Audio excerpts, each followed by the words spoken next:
So, hello, my name is Helen and I'm here to talk about value and how to possibly design value propositions, how to get closer to the truth. So I know the title of this presentation or small talk is Unique Selling Proposition, but I would rather name it how to design a value proposition or how to find your value proposition. So, first of all, we need to get some basics straight. So what is the value of something? So in general terms, what the value is the definition of a value is that it's the regard that something is held to deserve the importance, the worth or usefulness of something.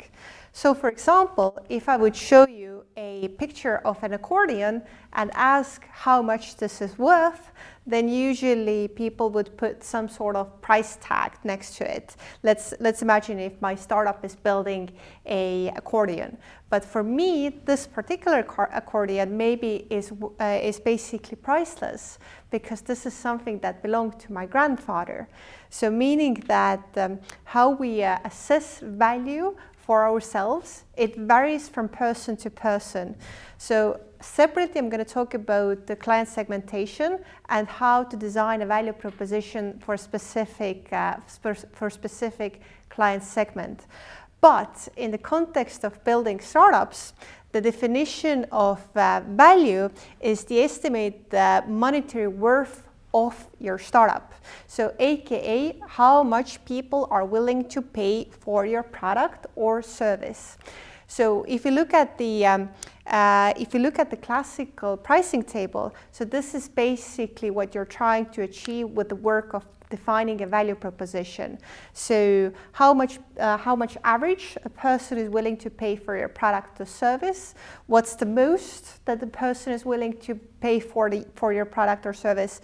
Or what's the lowest that they're willing to pay? But by the end of the day, we all want money for what we're building.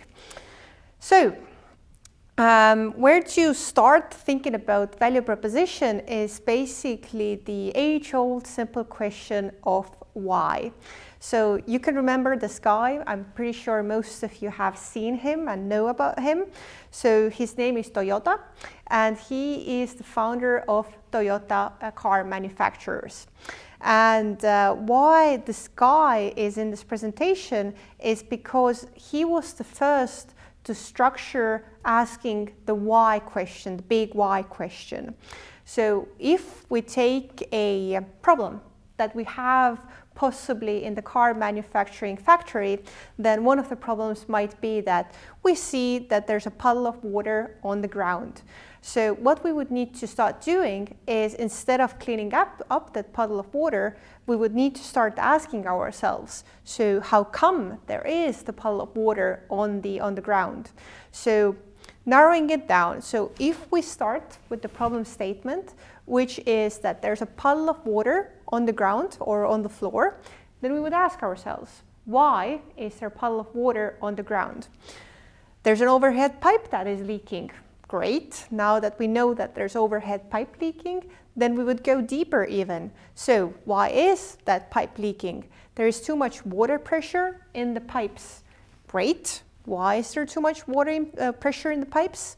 There's a faulty control valve. All right, let's dig deeper. So how come there is a faulty control valve? Because the control valves have not been tested. And if we go to the most deep root cause of the why, then we would learn that they have not been tested because there's no maintenance schedule. And how do we translate this back to our possible products and services that we're building? It all starts with your end users.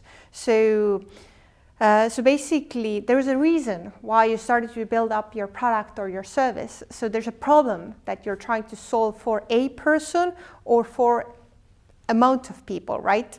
So take your end customer and take their problems that you're trying to solve. Not just saying that this is a problem that we're solving for them, but also engaging with them and asking, so what are your everyday problems that you face with problem X, B, Z, or D? Again, whatever focus you have at hand. And if I pull a case here with a startup with whom I have been collaborating with. Their name is Bitperk. So we did exactly the same exercise to understand what the unique value proposition could be. So as we can see, for a bit of context, you can check out their homepage as well. We see that Bitperk is all about employee engagement, making processes and deliverables a winning game. So meaning the tedious task of logging time, how to make it more engaging. So we did a simple exercise. So we listed down amongst the team itself all the problems that we have seen or heard that different agencies, different teams, what are the problems that they're facing when it comes to time logging, and also engaged with agencies and teams to ask you what are the different problems that you face when it comes to time logging. So as we can see, we managed to map down 5, 6, 7, 8, 9 different problems to work with. So meaning we created ourselves a pool of possible whys, root causes, that help us to define what the value proposition could be. So if I just name a few problems that we see here, we see that time logging is tedious because processes are inconsistent. We see that lack of trust for managers company-wide, that's why time logging maybe necessarily is not being done. All right, and if we have mapped down on each of the sticky notes what the problems are that one is facing when it comes to time logging, we would start asking the uncomfortable question of why. So meaning, if you take one, for example, employees do not report time in an agency context because I'm focused on time tracking feels irrelevant in the amount of work that I need to do actually for the client. We would go deeper than that. So how come it feels irrelevant? I feel solving a problem is more exciting than time tracking itself. All right, how come? Because tasks vary, but time logging itself does not vary. And we go as deep as we can with the why, going to the root cause of the problem itself, really creating the empathy and the understanding how come it is a problem. And what we would do with these problems and these whys that we have listed for ourselves is basically we start to compile sentences. So here I have put on a slide a pretty easy formula to follow.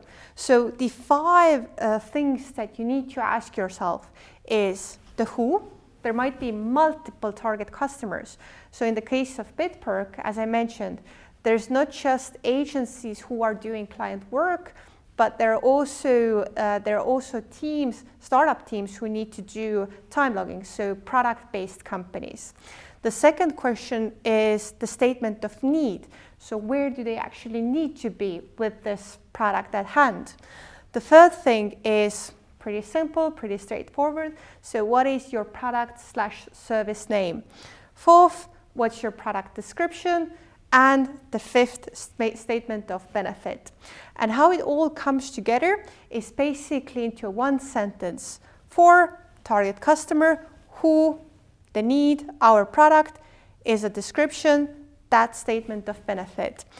And if you have done the legwork, then all the answers are actually in front of your eyes. So how do you work with the problems/whys that you define together is basically on the left side. So if we take the first example sentence here, we can see again the product name, to who, the target audience, what is the need that we're trying to achieve.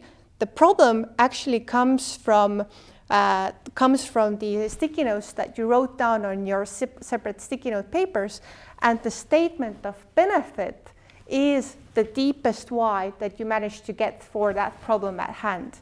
So meaning, if you have done this really uncomfortable work of asking the why and actually spoken with your end users, then by the end of the day, you should have a pool of value propositions to choose from. So meaning what you can do is, depending on who you talk with. So for example, if I'm talking with an agency, I pick and choose one particular value proposition that was worked out for them. And if I go and talk with a product-based company or team, I choose a different kind of value proposition. So always keen on listening what the actual problem is, what the work of the why actually defined, and choosing that value proposition to communicate. So this is the simplest way. It takes time, but it's the simplest way, it's the simplest formula to design your value propositions for the pool of target customers that you might have. So I'm going to stop here and hope that by the end of the day you manage to communicate your value propositions during any kind of investor pitch or product pitch quite perfectly. Thank you.